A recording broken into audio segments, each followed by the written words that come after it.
Magandang tanghali po sa lahat. Salamat po sa pagpanood sa Gainsan Mami B Vlog. Ngayon, ang ulam namin ay chicken nuggets. Chicken nuggets. Sinasiguro po yan kung liprep ko. Nalaglag yung mga kanyang mga balot.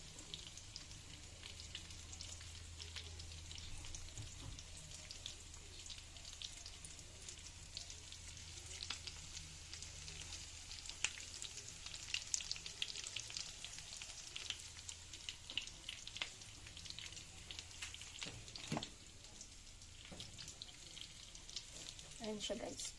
Ayan siya. Tapos lipreto ko na. Ayan. Mga laglag na siya ba? Ayan.